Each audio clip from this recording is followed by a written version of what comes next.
नमस्कार दोस्तों, स्वागत है आपका मेरे चैनल कथा डिलाइट पर। आज हम सोमवार व्रत कथा के बारे में पढ़ेंगे सुनेंगे।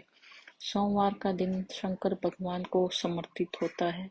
आज के दिन भक्त भोलेनाथ को प्रसन्न करने के लिए विशेष पूजा अर्चना करते हैं।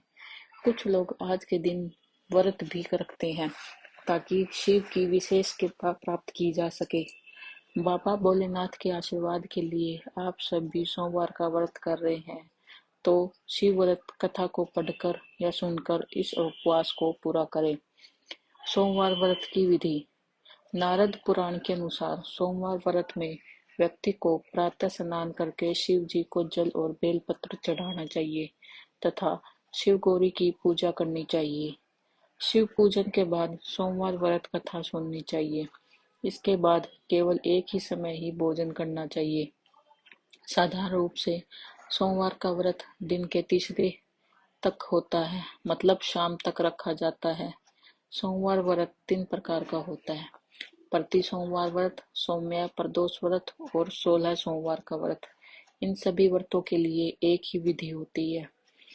आगे सोमवार की व्रत की कथा। एक समय की बात है कि किसी नगर में एक साहूकार रहता था। उसके घर में धन की कोई कमी नहीं थी, लेकिन उसकी कोई संतान नहीं थी। इस कारण वह बहुत दुखी था। पुत्र प्राप्ति के लिए वह प्रत्येक सोमवार व्रत रखता था और पूरी श्रद्धा के साथ शिव मंदिर जाकर भगवान शिव और पार्वती जी की पूजा करता था।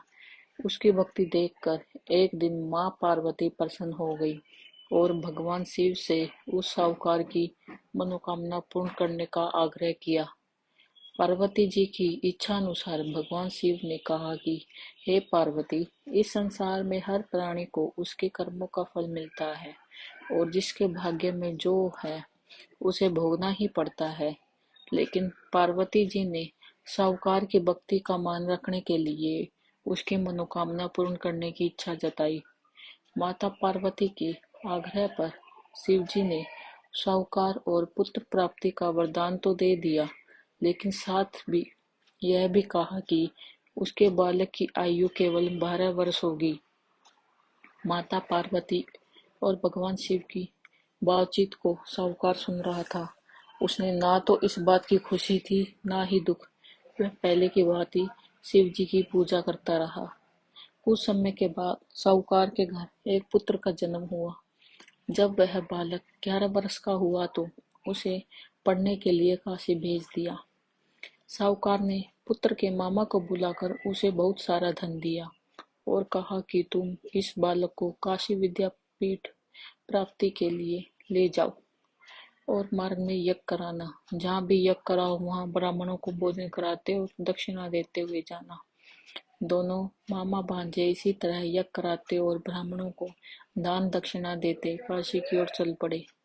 रात में एक नगर पड़ा जहाँ पे नगर के राजा की कन्या का विवाह था, लेकिन जिस राजकुमार से उसका विवाह होने वाला था वह एक आंख से काना था।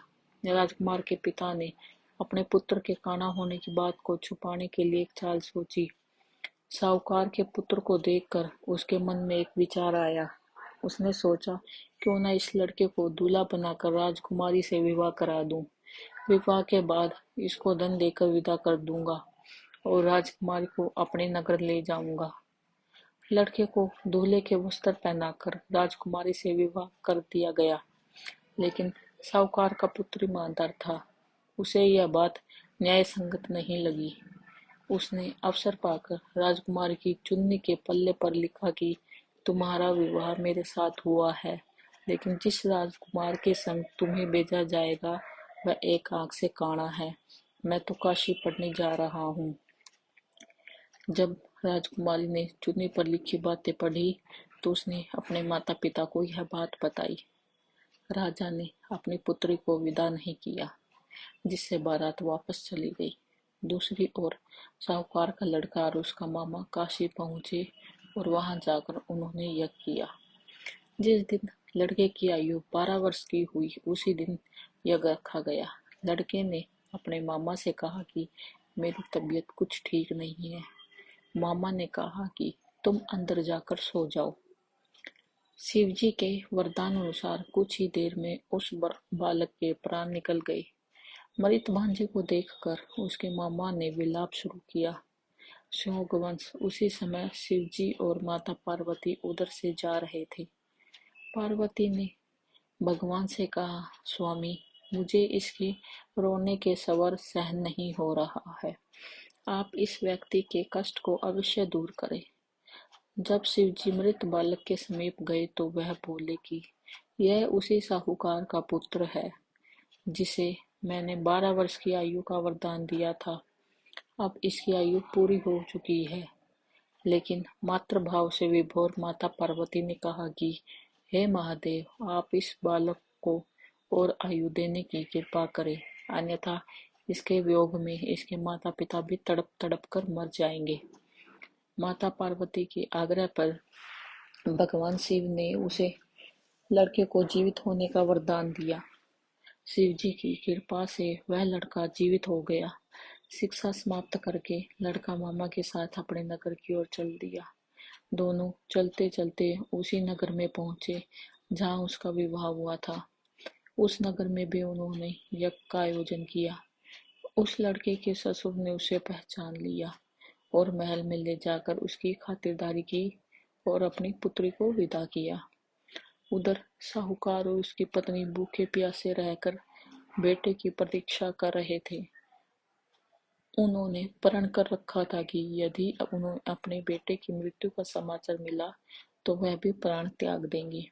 परंतु अपने बेटे के जीवित होने का समाचार पाकर वह बेहद प्रसन्न हुए।